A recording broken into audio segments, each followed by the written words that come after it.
जीवन की समस्याएं ही इसलिए हैं कि प्रेम के रस स्रोत से हमारे संबंध छूट गए हैं। भक्ति का प्रवाह नहीं है,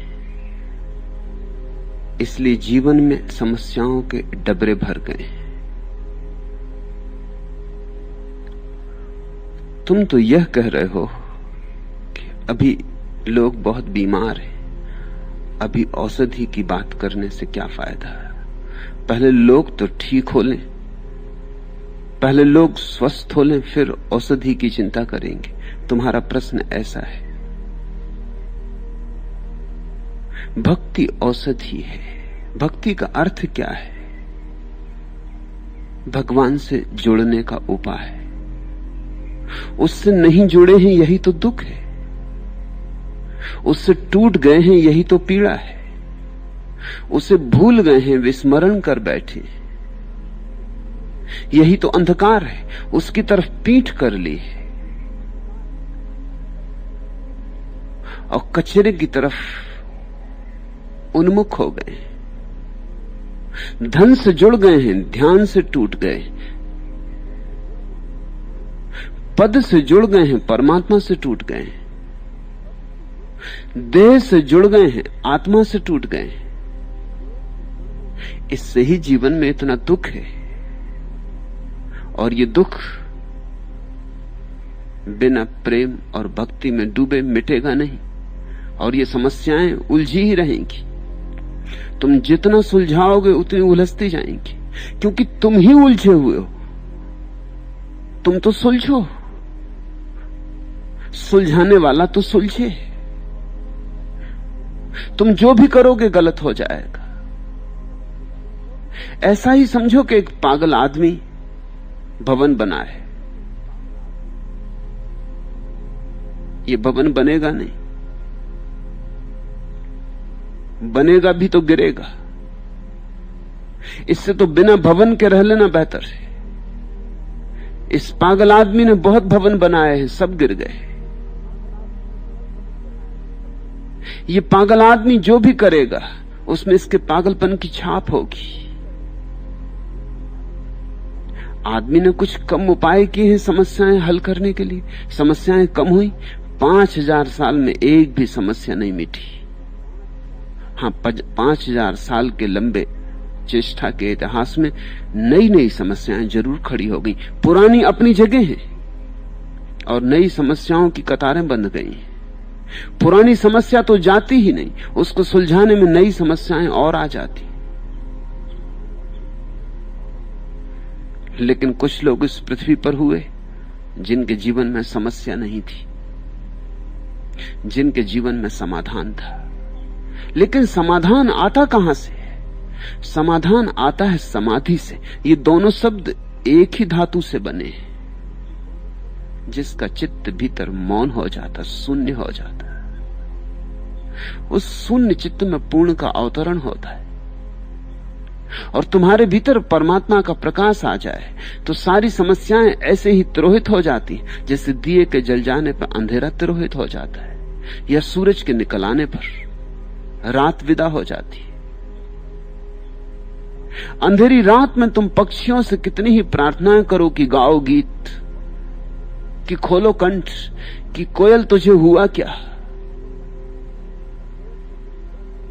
क्यों चुप हो? तुम्हारी सब चेष्टाएं व्यर्थ जाएंगी। सूरज को उगने दो, पक्षियों के कंठों से गीतों के झरने फूटने लगेंगे, अनायास हो जाता है। परमात्मा के जैसे ही कोई व्यक्ति करीब पहुंचना शुरू होता है, उसके जीवन से झरने फूटने शुरू हो जाते। उसके जीवन की छाया में जो भी आ बैठता है वह भी भर जाता है। उसका प्यासा कंठ भी पहली बार अमृत का स्वाद लेता है।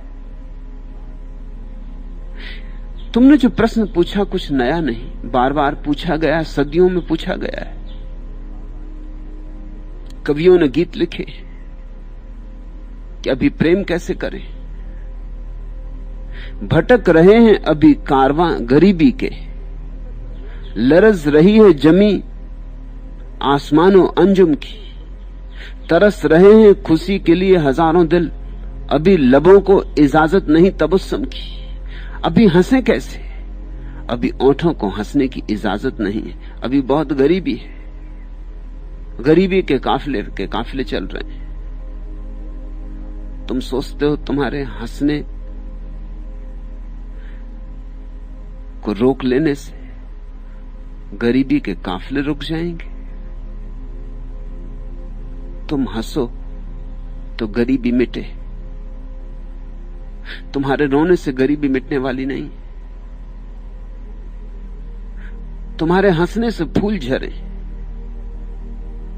और ऐसा अक्सर हो गया है कि जिसके पास कुछ भी नहीं था और अगर हंस पाया है दिल खोल के तो अमीर हो गया है, और जिनके पास सब कुछ है अगर हंस भी नहीं पाते हैं दिल खोलकर तो उनकी अमीरी दो कौड़ी की, उनसे ज्यादा भिखमंगे और तुम कहां खोजोगे। मैं तुझको भूल गया हूं इसका एतबार न कर, मगर खुदा के लिए मेरा इंतजार न कर। अजब घड़ी है, मैं इस वक्त आ नहीं सकता, सरूरे इश्क की दुनिया बसा नहीं सकता। कभी सदा कहते रहे अभी कैसे हम प्रेम की दुनिया बसाएं, पहले ठीक तो हो ले सारा इंजाम, पहले अर्थव्यवस्था बदले, राजनीति बदले, क्रांति हो, फिर हम प्रेम करेंगे। हम तो तब प्रेम करेंगे जब सनम खानों के दरवाजों पे ताले पड़ चुके होंगे, मजाहब गल चुके होंगे, अकायद सड़ चुके होंगे, नई रूहें, नए कालिब, नया मकसद, नया मनसा, जुनून सरफरोशी वाय से तामीर नौ होगा। जब नई सुबह होगी, नए मनुष्य का जन्म होगा, तब, उसके पहले नहीं। तब तो तुम कभी प्रेम ना कर पाओगे, और प्रेम ही ना किया तो भक्ति तो फिर बहुत दूर का पड़ाव है। प्रेम का अंकुर ही न फूटा तो भक्ति का पौधा कभी बड़ा ना होगा। प्रेम के ही पौधे में भक्ति की संभावना है। प्रेम का पौधा ही बढ़ते बढ़ते एक दिन भक्ति के फूलों में रूपांतरित होता है। जाग उठो, वक्फे तब्दीर मिले या न मिले, ख्वाब फिर ख्वाब है, ताबीर मिले या न मिले, हम तो खून अपना चिरागों में जलाते जाएं, इससे क्या सुबह की तनवीर मिले या न मिले। फिर लोगों ने देखा भी कि हजारों तो साल हो गए क्रांति आती नहीं, कुछ बदलता नहीं। बाहर की दुनिया तो वैसी की वैसी नरक की नरक बनी रहती, नाम बदल जाते, लेबल बदल जाते, और कुछ भी नहीं बदलता। तो फिर तो भी चलते रहो, तो भी क्रांतिकारी कहता है जाग उठो, वक्फे तब्दीर मिले या ना मिले, कोई फिक्र न करो मंजिल हाथ आएगी कि नहीं, ख्वाब फिर ख्वाब है, ताबीर मिले या ना मिले। ये सपना देखने जैसा है कि दुनिया अच्छी बनाएंगे, फिर दुनिया अच्छी बने या ना बने, हम तो खून अपना चिरागों में जलाते जाएं, इससे क्या सुबह की तनवीर मिले या ना मिले। सुबह हो या ना हो, मगर हम अपना खून चढ़ाते जाएं, हम अपनी कुर्बानी देते जाएं। आदमी ने बहुत कुर्बानी दी और सब व्यर्थ गई। आदमी ने बहुत सी वेदियों पर अपने को चढ़ाया और सब वेदियां झूठी सिद्ध हुई हैं। कोई तारा नहीं उगा, कोई प्रकाश नहीं जन्मा। हां, लेकिन कुछ लोगों के जीवन में तारे उगे, कोई बुद्ध, कोई मीरा, कोई जगजीवन, कोई कबीर, कोई नाचा। तुम क्या सोचते हो कबीर नाचे तब दुनिया की सारी समस्याएं हल हो गई थी? समस्याएं अपनी जगह थी, फिर भी कबीर नाचे, और कबीर के नाचने से समस्याओं के हल होने की तरफ इशारा हुआ। अगर कबीर नाच सकते हैं समस्याओं के रहते हुए, तुम क्यों नहीं नाच सकते? और अगर सारी दुनिया ये तय कर ले कि समस्याओं को रहने दो, हम नाचेंगे, हम गाएंगे, हम प्रेम भी करेंगे, हम कल की प्रतीक्षा ना करेंगे, हम आज जिएंगे, तो मैं तुमसे कहता हूं समस्याएं मिट जाएं। इतने लोग नाचें, इतने लोग गीत गाएं, समस्याएं टिकेंगी कहां? किस हृदय में जगह बना सकेंगी? जहां नाच भर जाएगा वहां से समस्याओं को विदा हो जाना होगा, और जहां प्रेम उमगेगा वहां से उलझने अपने आप गिर जाएंगी। प्रेम सुलझाता है, और भक्ति तो परम समाधान है। भक्ति का अर्थ यही है कि मेरी कोई समस्या ना रही, जो पाना था पा लिया, जिसे पाना था पा लिया, और जिसे पाना था उसे अपने भीतर पा लिया, उसे स्वयं में पा लिया। वही मेरा स्वरूप है। ऐसे सच्चिदानंद में जो भर गया, डूब गया, रसलीन हो गया, यह व्यक्ति दूसरों के बुझे दिए भी जला सकता है। इसके पास, इसके सत्संग में नई किरणें उतर सकती। इसके सिवाय दुनिया की समस्याओं के मिटाने का और कोई उपाय नहीं है। तुम कहते हो जीवन में बहुत दुख है, मैं भी यही कहता हूं कि जीवन में बहुत दुख है, लेकिन तुम्हारे कारण और मेरे कारण भिन्न है। तुम सोचते हो जीवन में दुख है क्योंकि धन नहीं है, धन बढ़ जाए तो दुख कम हो जाए। अमेरिका में धन बढ़ गया, दुख कम नहीं हुए, बढ़ गए, धन के साथ बढ़ गए। गरीब आदमी कितने दुख खरीदेगा, उसकी हैसियत भी कम होती। दुख खरीदने की भी हैसियत होनी चाहिए ना। अमीर आदमी बड़े बड़े दुख खरीदता है, खरीद सकता है, न खरीदे तो धन का मतलब क्या है।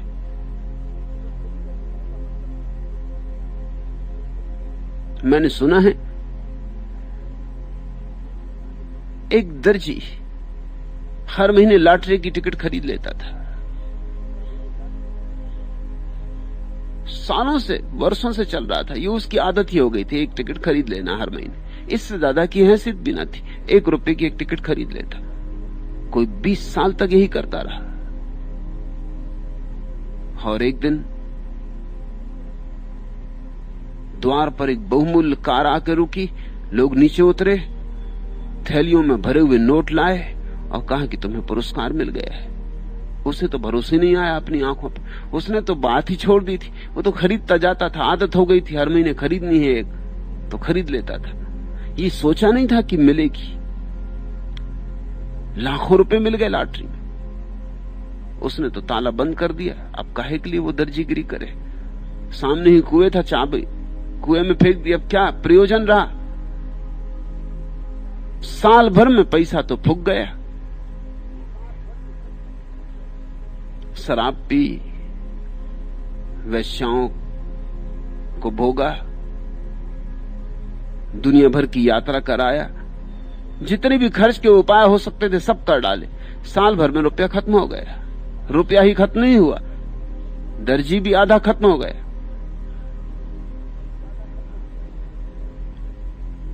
नींद भी चली गई, चैन भी चला गया। बड़ा पछताने लगा, परमात्मा से प्रार्थना करने लगा कि तूने किस पाप का मुझे ये दंड दिया कि लॉटरी मेरे नाम खोली। तुझे और कोई पाप ही ना मिला। जिंदगी चैन से चलती थी, अपना 2 पैसे कमा लेता था, खाता था, पीता था, रात शांति से सोता तो था। ये तो बड़ा उपद्रव हो गया। आज टोक्यो, कल कलकत्ता, परसों दिल्ली जाना ही पड़े। अब करे भी क्या, वो रुपया जो पास आ गया। आज यह स्त्री, कल वह स्त्री, जाना ही पड़े, करे क्या। महंगे से महंगे भोजन जो पचे भी ना, मगर करो क्या। अब गरीब की तरह रूखी सूखी रोटी खाओ तो दुनिया मूढ़ कहे ना। अब गरीब की तरह के दुख भोगो तो अच्छा लगे। अब तो अमीर के दुख भोगना पड़ेंगे। अमीर के अपने दुख हैं, उसे रात नींद नहीं आती। साल भर में सब फूक गया। जब साल भर बाद लौटा तो उसके पड़ोसी उसे पहचान भी ना सके। बिल्कुल पिचक गया था। डालडा का खाली डब्बा, बिल्कुल पिचक गया था। लोग पहचाने भी नहीं, आंखें भीतर घुस गई थी, चश्मा चढ़ गया था। लोगों ने कहा, अरे क्या तुम वही हो जो यहां दर्जी का काम किया करता था? मगर तुम तो बड़े मस्त हुआ करते थे। ये तुम्हारी क्या हालत हुई? हम तो सोचते थे तुम मजा लूट रहे हो। उसने कहा मजे में ये हालत हुई। अब कुएं में उतरना है, चाबी खोजना है। कुएं में उतरा, बमुश्किल चाबी खोज पाया, फिर अपनी दुकान शुरू कर दी, मगर पुरानी आदत। फिर उसने वो 1 रुपए की टिकट खरीदनी शुरू कर दी। ये बिल्कुल संयोग की बात है, लेकिन 1 साल बीता, उसको लॉटरी फिर मिल गई। जब उसको लॉटरी मिली, उसने अपना सिर पीट लिया। उसने कहा मारे गए, हे भगवान तू क्यों ये कष्ट दे रहा है? अब फिर उसी झंझट में से गुजरना पड़ेगा। मगर गुजरना पड़ा, क्योंकि जब हाथ पैसा आ जाए करो भी क्या। आदमी का अज्ञान ऐसा, मूर्छा ऐसी। मगर इस बार लौट नहीं पाया। आधा तो पहले ही खत्म हो गया था, आधा इस बार खत्म हो गया। तुम ये मत सोचना कि धन के बढ़ने से लोगों के दुख कम हो जाते, नहीं तो अमेरिका में दुख कम हो जाते। तुम ये भी मत सोचना कि सबके पास समान धन का वितरण हो जाए तो दुख कम हो जाते, नहीं तो रूस में दुख कम हो जाते। समान धन का वितरण करने में रूस में आदमी की आजादी भी चली गई, आत्मा भी चली गई। समान धन का वितरण हो गया, साम्यवाद आ गया, आदमी की आत्मा सूख गई। सब तरह के उपाय हो चुके हैं, सब उपाय असफल भी हो चुके हैं। सिर्फ एक उपाय असफल नहीं हुआ है, क्योंकि उसका बृहद पैमाने पर प्रयोग ही नहीं हुआ है। उसको असफल होने का भी मौका नहीं मिला। सफल होने की तो बात अलग। बुद्ध ने जो कहा है वो इक्के दुक्के लोगों ने प्रयोग किए, और जिन्होंने भी प्रयोग किए उनके जीवन में अपूर्व महिमा प्रकट हुई है। बड़े पैमाने पर उसका प्रयोग नहीं हुआ, अधिक लोग उस रंग में डूबे नहीं। मैं तुमसे जो भक्ति की बात कह रहा हूं इसीलिए कह रहा हूं क्योंकि मनुष्य जाति के पूरे इतिहास का निष्कर्ष यही है कि अगर राम मिले तो सब मिले, राम चूका तो सब चूका। फिर राम जैसे भी मिले खोजो, ध्यान से मिले ध्यान से खोजो, प्रेम से मिले प्रेम से खोजो। जिस द्वार से मिलता हो उसी द्वार से प्रवेश कर जाओ, द्वारों की फिक्र मत करो। कुरान से मिले तो ठीक और गीता से मिले तो ठीक, जहां से मिले जैसे मिले इसकी फिक्र मत करना किस नाव में बैठ के उस तरफ पहुंचे। उस तरफ पहुंचो, नाव कोई भी हो, बड़ी हो कि छोटी हो।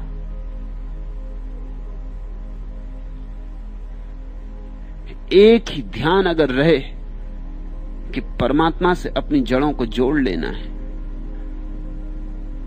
तो तुम पाओगे तुम्हारे दुख मिटे। और जिस ढंग से तुम्हारे दुख मिटते हैं उसी ढंग से सारी दुनिया के दुख मिट सकते हैं, क्योंकि दुनिया में व्यक्ति ही है, समाज कहां है? तुम्हें कभी समाज मिला कि चले जा रहे हैं रास्ते पे समाज मिल गया, चले जा रहे हैं रास्ते पे देश मिल गया?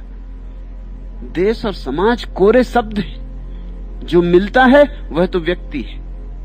अगर एक बुद्ध के जीवन में हो सकती है बात, अगर मेरे जीवन में हो सकती है तो तुम्हारे जीवन में हो सकती, क्योंकि हम सब एक हड्डी मांस मज्जा के बने और एक सी क्षमताएं हैं हमारी।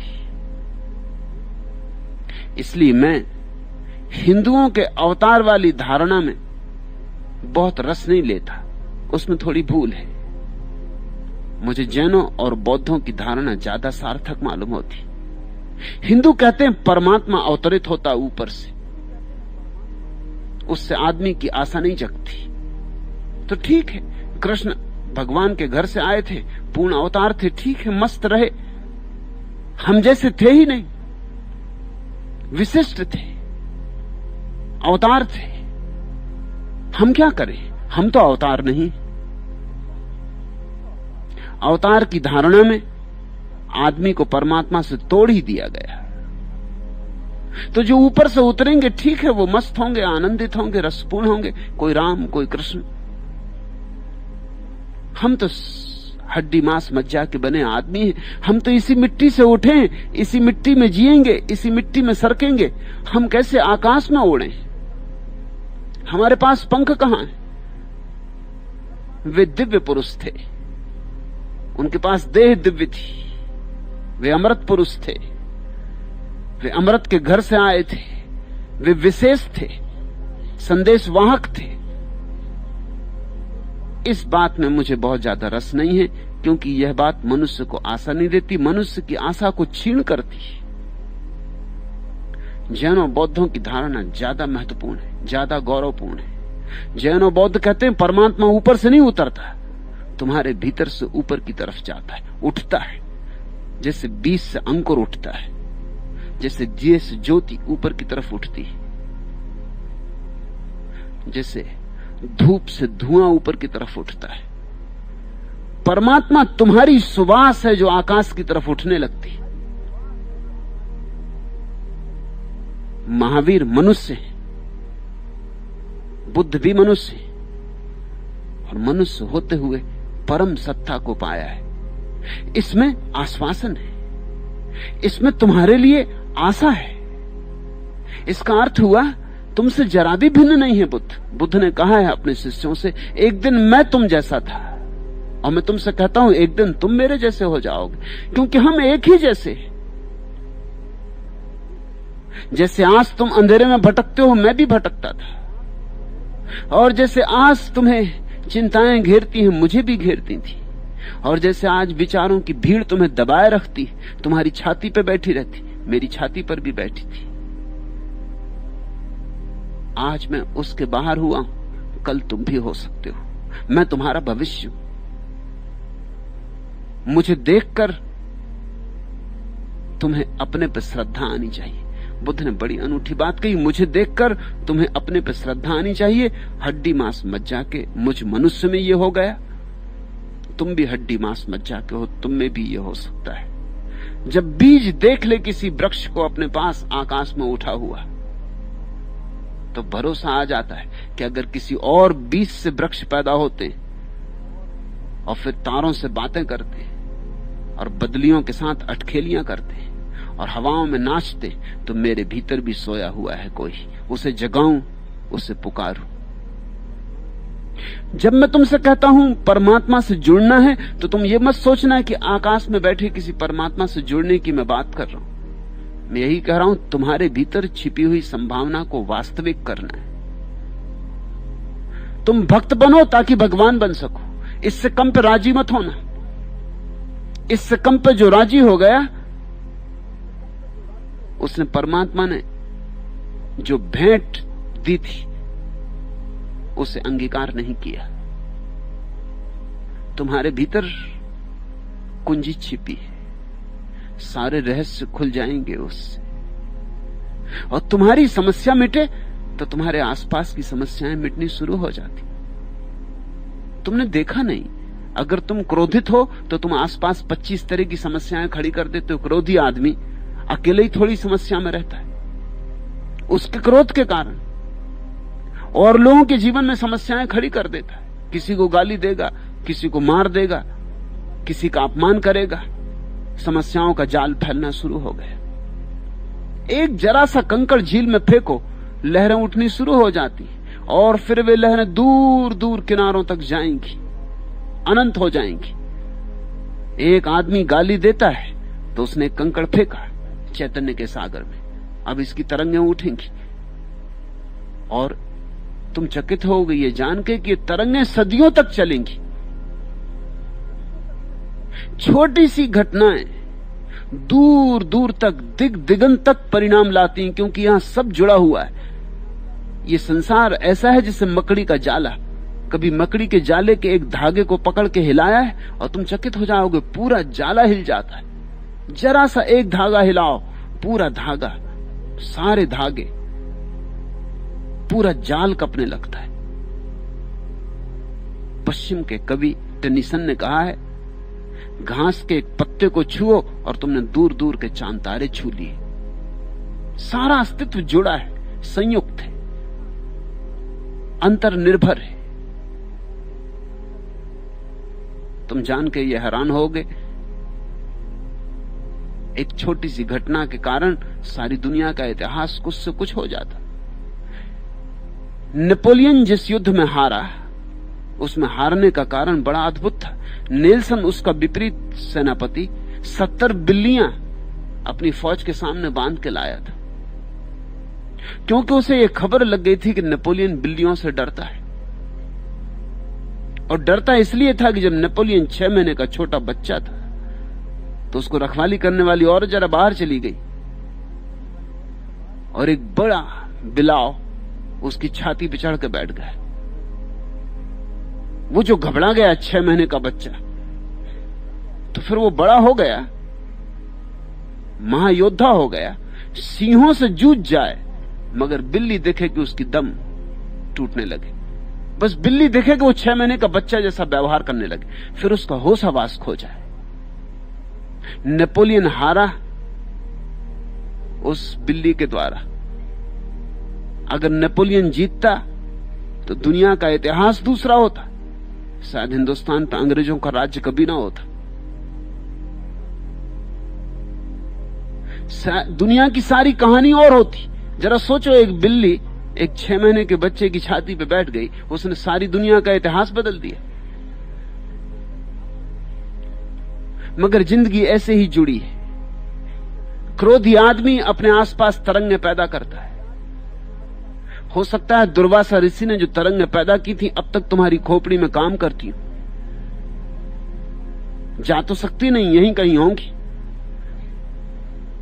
दुर्वासा महाराज चले गए, मगर उनकी तरंगें तो यहीं कहीं होंगी, भटक रही होंगी अनंत काल, अनंत आकाश में।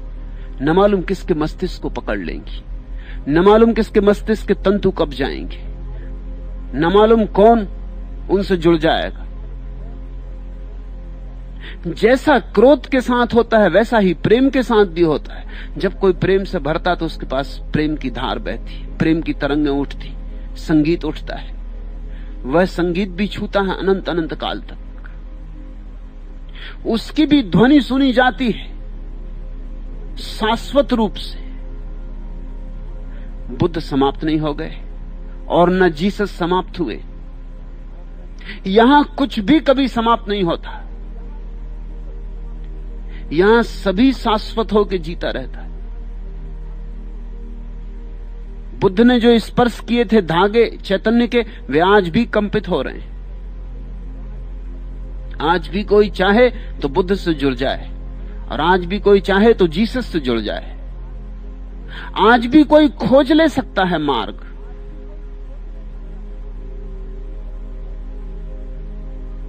तुम जगत की समस्याएं मिटाना अगर चाहते हो, सच में चाहते हो, तो अपनी समस्याएं मिटा लो।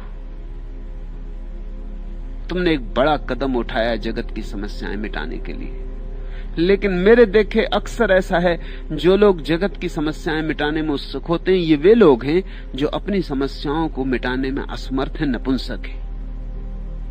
ये इतने नपुंसक हैं अपनी समस्याएं मिटाने में कि दूसरों की समस्या मिटाने में लग जाते हैं ताकि दिखाई ना पड़े कि अपनी भी झंझटें हैं।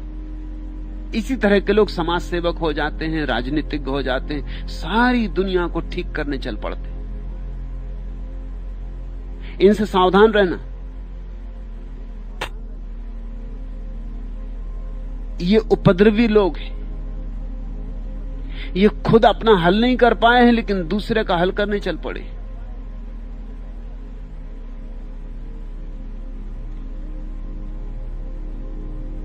एक डॉक्टर के घर एक आदमी गया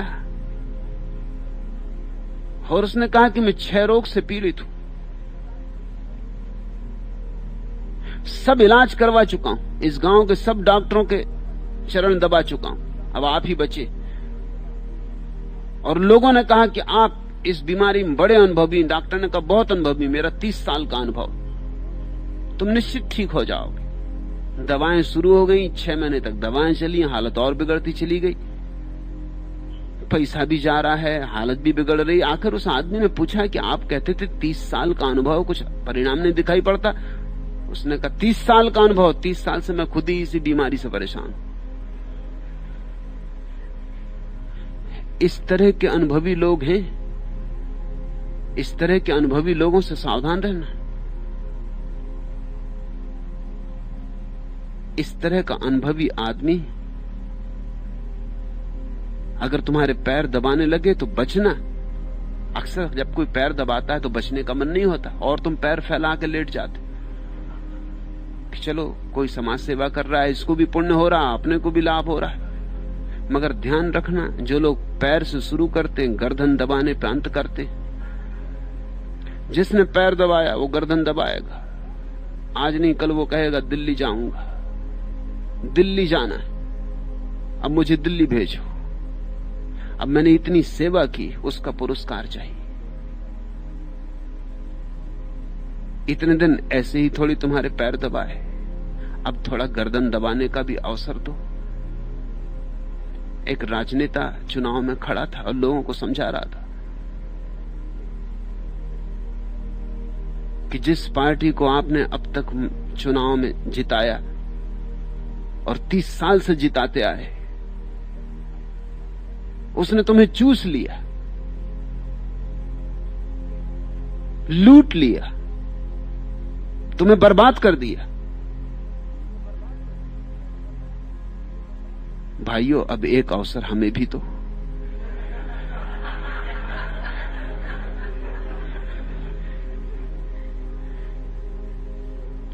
कृपा करके अपने को ही बदलो, दूसरों की चिंता न करो। तुम बदले तो तुम्हारी बदलाहट से दूसरों को भी लाभ निश्चित होता है, और दूसरा कोई उपाय नहीं।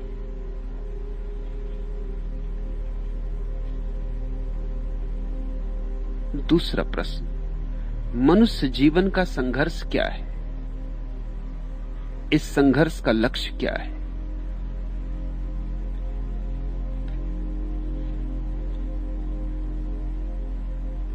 मनुष्य जीवन का संघर्ष है मनुष्य होने के लिए। मनुष्य मनुष्य की तरह पैदा नहीं होता। मनुष्य केवल संभावना लेकर पैदा होता है। जन्म के साथ कोई मनुष्य नहीं होता। कुत्ते जरूर कुत्ते होते हैं, बिल्लियां बिल्लियां होती, कबूतर कबूतर होते हैं, कौवे कौवे होते, मगर कोई मनुष्य जन्म के साथ मनुष्य नहीं होता। मनुष्यता अर्जित करनी होती। यही मनुष्य का भेद है इस सारी पृथ्वी पर। यही मनुष्य की गरिमा है, गौरव है, और यही मनुष्य का संताप और पीड़ा। तुम किसी कुत्ते से ये नहीं कह सकते कि तुम पूरे कुत्ते नहीं हो। कहो, तुम्ही को खुद भद्दा लगेगा कि ये बात ही क्या कह रहा, सब कुत्ते पूरे कुत्ते। लेकिन तुम किसी आदमी से कह सकते हो कि भाई तुम पूरे आदमी नहीं, और इसमें कुछ असंगति नहीं होगी, कुछ गलती नहीं होगी। अक्सर तो अधिक लोगों के संबंध में यही सत्य है कि वे पूरे आदमी नहीं। कुत्ता तो पूरा का पूरा पैदा होता है। तुमने देखा, मनुष्य का बच्चा इस जगत में सबसे असहाय बच्चा है। हिरण का बच्चा पैदा हुआ और चला अपने काम पर, गाय का बच्चा पैदा हुआ और खड़ा हुआ। मनुष्य के बच्चे को अपने पैरों पर खड़े होने में 25 साल लगते। 75 साल की उम्र में 25 साल, 1/3 अपने पैर पर खड़े होने में लग जाते। जब तक बेटा विश्वविद्यालय से न लौटे, नौकरी ना करे, तब तक अपने पैर पर खड़ा नहीं होता। 25 साल पैर पर खड़े होने में लग जाते। मनुष्य का बच्चा सबसे ज्यादा असहाय है। मनुष्य के बच्चे को छोड़ दो बिना मां बाप के, एक बच्चा नहीं बचेगा।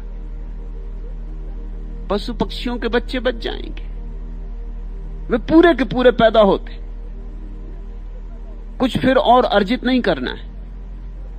आदमी के बच्चे को सब कुछ अर्जित करना है, उसे सब सीखना है, विकसित होना है, निखरना है, बनना है। आदमी का जीवन एक सृजनात्मक प्रक्रिया है। तभी तो कोई भी कुत्ता कुत्ते से ऊपर नहीं उठ पाता, कुत्ते से नीचे भी नहीं गिरता। ख्याल रखना, ऊपर भी नहीं उठता। आदमी आदमी से नीचे भी गिर सकता है और आदमी से ऊपर भी उठ सकता है। आदमी से नीचे गिर जाए तो तैमूर लंगड़ा,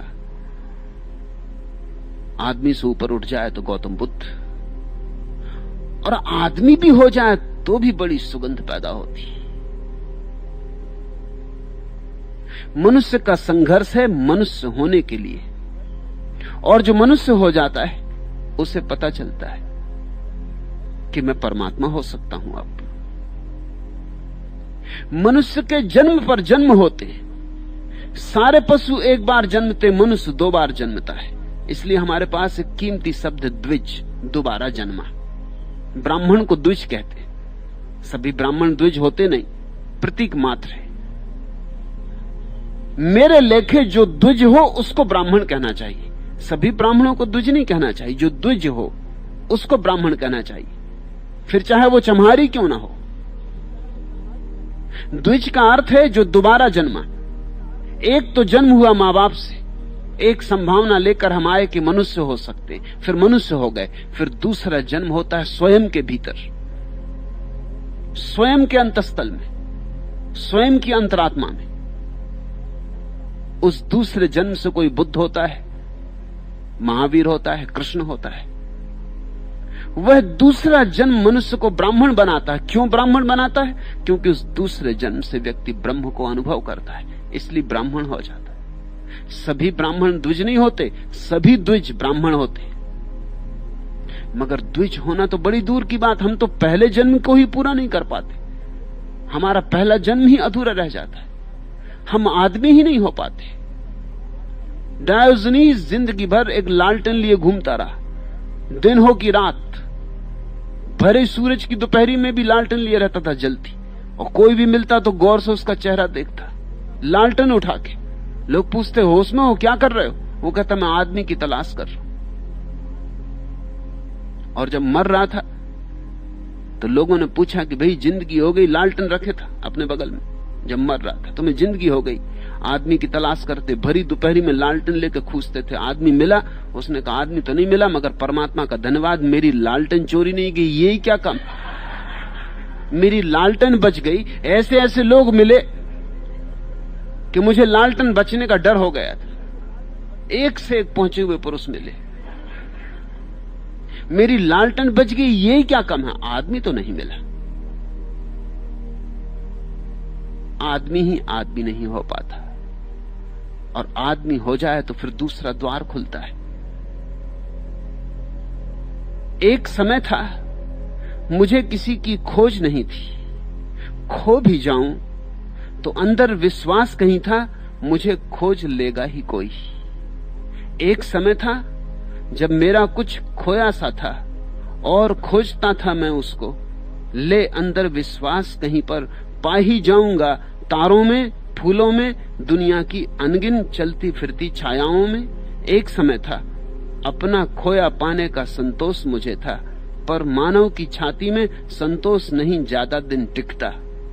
असंतोष अधिकार प्राप्त वासी को, असंतोष अधिकार प्राप्त वासी जो उसमें, वही जन्म लेने, पलने, बढ़ने के कारण उसे नहीं रहने देता है। सच पूछो तो मानव का संघर्ष नहीं है खोए चाहे को उपलब्ध प्राप्त करने में, है उस उद्धत अधिवासी को ही निकालकर अपना घर खाली रखने में। कांटा आए या गुलाब की कलिका आए, स्वागत पाए। एक तो प्रक्रिया है कि हम मनुष्य बने। मनुष्य बनने की प्रक्रिया अस्मिता की प्रक्रिया है, अहंकार की प्रक्रिया है। फिर एक दूसरी प्रक्रिया है कि हम अहंकार से मुक्त हों, अहंकार के पार जाएं। और जो अहंकार के पास जाता है, सच पूछो तो मानव का संघर्ष नहीं है खोए चाहे को उपलब्ध प्राप्त करने में, है उस उद्धत अधिवासी को ही निकालकर अपना घर खाली रखने में। कांटा आए या गुलाब की कलिका आए, स्वागत पाए। फिर एक घड़ी आती जब तुम्हारे भीतर अहंकार छाप जमा के बैठ जाता है, उस अहंकार से मुक्त होना पड़ता है। ये बहुत उल्टी प्रक्रिया मालूम होगी। ऐसे ही जैसे तुम सीढ़ी से चढ़ के छत की तरफ जाते हो तो पहले सीढ़ी लगाते हो, सीढ़ी बनाते हो, फिर सीढ़ी पे चढ़ते हो, लेकिन फिर सीढ़ी पर ही बैठे नहीं रह जाते, नहीं तो छत पे कभी नहीं पहुंच पाओगे। छत पे पहुंचते हो तभी जब तुम सीढ़ी को छोड़ देते हो, सीढ़ी को पीछे छोड़ देते हो। और समझदारों ने तो कहा है कि सीढ़ी को गिरा देना ताकि लौटने का कोई उपाय ही न रह जाए, ताकि यात्रा आगे ही आगे हो। अहंकार एक सीढ़ी है। हम बच्चे को गरिमा सिखाते हैं उसकी अस्मिता की। हम उसे कहते हैं तू है, तू विशिष्ट है, अपने को संभाल, अपने को निखार, अपने गौरव गरिमा को बढ़ा, अपने को सिद्ध कर। फिर एक घड़ी आती है, हमें उससे कहना पड़ता है अब ये अहंकार खूब हो गया, ये महत्वाकांक्षा खूब हो गई, अब इसे छोड़, अब ये सीढ़ी गिरा दे, अब अपने को खाली कर। अब ये जो उद्धत अधिवासी भीतर बैठ गया है, ये जो अहंकार, इसको भी जाने दे, अब इसको विदा कर दे, अब शून्य हो जा। विरोधाभासी लगता है मार्ग कि पहले अहंकार को बनाना पड़ता है फिर उसको विदा करना पड़ता है, मगर यही मार्ग है। राह पर चलना होता है मंजिल पर पहुंचने के लिए, फिर मंजिल पर पहुंचने के लिए राह को छोड़ देना होता है। ऐसे ही आधी यात्रा मनुष्य बनने की और फिर आधी यात्रा मनुष्य से मुक्त होने की। जिस दिन तुम मनुष्य हो जाओगे धन्यभागी हो, क्योंकि आधी यात्रा पूरी हुई।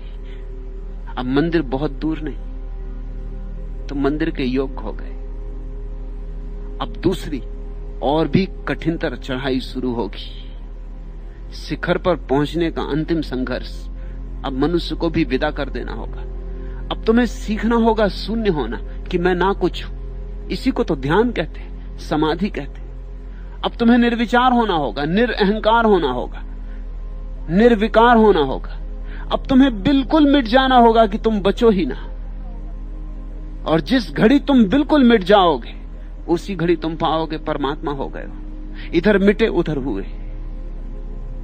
ये अंतिम आहुति है जो मनुष्य को देनी पड़ती है। यही मनुष्य का संघर्ष है। पहले मनुष्य बनो, फिर मनुष्य से मुक्त हो जाओ। मनुष्य के ऊपर बड़ा दायित्व है, क्योंकि मनुष्य पर परमात्मा ने बड़ा भरोसा किया है। सारे पशुओं को पूरा पूरा पैदा कर दिया है, क्योंकि भरोसा नहीं है कि वो अपने से ऊपर बढ़ पाएंगे। आदमी को खाली छोड़ दिया, स्वतंत्रता दी है, अवसर दिया है कि तू अपने को बना, निर्मित कर। इस अर्थ में मनुष्य को परमात्मा ने सृष्टा बनाया है कि तू अपना सृजन कर, और सृजन में आनंद है। और जो अपने को बना लेगा उसके आनंद की कोई सीमा नहीं है। थोड़ा सोचो तो, जब एक मां एक बच्चे को जन्म देती तो कैसी महिमा मंडित हो जाती, कैसी आभा झलकने लगती। जब तक स्त्री मां नहीं बनती तब तक उसमें एक आभा की कमी होती, तब तक स्त्री कली जैसी होती, फूल नहीं होती। जब एक बच्चे को जन्म देती तब पखड़ियां खुल जाती, तब फूल हो जाती। तुमने गर्भवती स्त्री को देखा, उसके चेहरे पर एक दीप्ति आ जाती, उसके भीतर एक नया जीवन उमग रहा है, एक नया प्राण, एक नया प्रारंभ। परमात्मा ने उसे एक धरोहर दी है। और जब कोई स्त्री मां बन जाती है तो सिर्फ बच्चे का ही जन्म नहीं होता, वो एक पहलू है सिक्के का। दूसरा पहलू यह है कि एक मां का भी जन्म होता है। स्त्री स्त्री है, लेकिन मां बात ही और है। मातृत्व का जन्म होता है, प्रेम का जन्म होता है। तुमने एक कवि की कविता को पूरे होते देखा, तब वो नाच उठता है, उसने कुछ बनाया। तुमने एक चित्रकार को अपनी चित्र को पूरा करते देखा है, उसकी आंखें देखी, कैसा विस्मय विमुक्त, भरोसा नहीं कर पाता कि मुझसे और यह हो सकता है। संगीतज्ञ जब सफल हो जाता है संगीत को जन्माने में, तो उसके प्राण आनंद की बाढ़ से भर जाते, मगर ये सब छोटे सुख हैं। जब कोई व्यक्ति अपने भीतर बुद्धत्व को जन्माने में सफल होता है, उसके सामने ये सब छोटे सुख हैं। सारे संगीतज्ञ, सारे कवि, सारे चित्रकार, सारे मूर्तिकार भी इकट्ठे हो जाएं तो उसे एक आनंद का कोई तुलना नहीं हो सकती। सब इकट्ठे हो जाएं तो भी उस आनंद के सामने बूंद की तरह है, वह आनंद सागर की तरह है। अपने को सृजन करने का आनंद, अपने भीतर छिपी हुई संभावना को वास्तविक बना लेने का आनंद। सृजन का अर्थ क्या है? सृजन का अर्थ है जो अदृश्य है उसे दृश्य में लाना। अभी तक कविता नहीं थी जगत में और तुमने एक कविता बनाई, अदृश्य में थी, उसे खींच के दृश्य में लाए। शून्य में थी, उसे शब्द का परिधान दिया। अव्यक्त थी, उसे व्यक्त किया।